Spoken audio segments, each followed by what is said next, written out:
հագնված կոկիկը, որ ասում եք, այդ ժամանակաշրջանում բլոկադայի, դե մենք էլ էինք շատ ծանր տանում։ Բնականաբար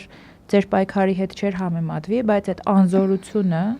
ոչ մի բան չես կարող անես, ասենք քայլելով գնացինք Հակարի կամուրջի մոտ կամ Շուշիի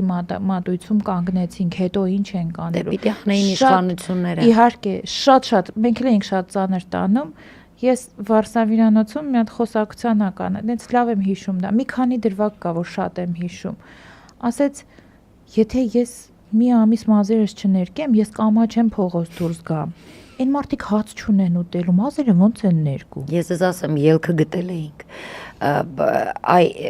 Ինչը որ ես մինչև հիմա երևի որևէ մեկը չի հասկանա, որովհետև դա պատմելով չի լինում հասցնել, պիտի ապրած լինես մեր բոլորի մոտ, կանանց մոտ։ Դա դարձել էր արժանապատվության հարց։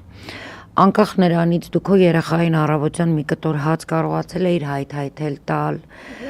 որ ինքը դպրոց գնա թե ոչ, անկախ նրանից դու ընթրիք ընդհանրապես կարողացել էիր պատրաստել թե ոչ կամ նախաճաշ, բոլոր կանայք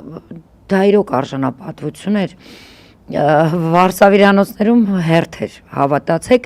եւ ես բազմաթիվ դեպքերի եմ ականատես եղել, երբ Վարշավիրանոցում հոսանքն անջատվում էր, այդ գործիքները առած մարդիկ վազում էին դիմացի մայթ, որտեվ դիմացի մայթում դեռ հոսանք կար շարունակելու գործը, եւ կանայք առաջի օրերին, երբ շրջափակումը սկսվեց, խանութներում դեռ սնունդ կար, բայց այդ խանութներում խնամքի որևէ միջոց այլևս չկար։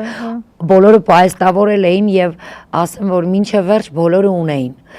Մազիներ կունեին, այդ պահեստավորածից մեկը մյուսի հետ կիսվում էր, մազերի գույն էին փոխում, որտեվ իրենց գույնը չկար, բայց ուրիշ գույն կար, բայց այդ պահում էին։ Այդ պայքարը։ Գիտեք, ես դպրոցում էի աշխատում նաև, հա, միշտ իմ առաջի ժամը, առաջի դասի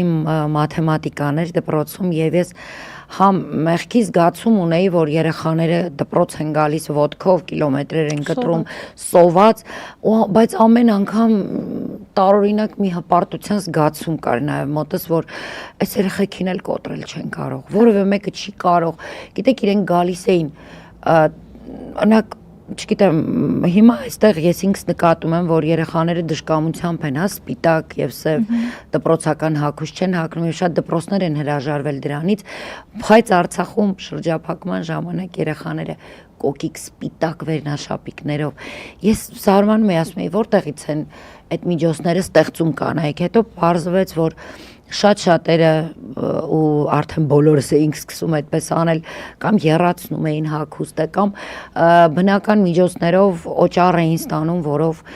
եւ հա սեփական հիգիենան էին ապահովում երբ որ կա սնունդի խնդիր, մի քիչ օճառի մասին խոսել են։ Բայց դուք չեք պատկերացնի այդ մաքրությունը, այդ կոկիկությունը, մեր դուք ինչպես եք տեսել Ստեփանակերտը մինչև պատերազմ, դուք պիտի տեսնեիք նույնիսկ տեղահանման ժամանակ, երբ մարդիկ արդեն դուրս էին գալիս, Ստեփանակերտում համապատասխան ծառայությունը դեռևս մաքրում էր փողոցները։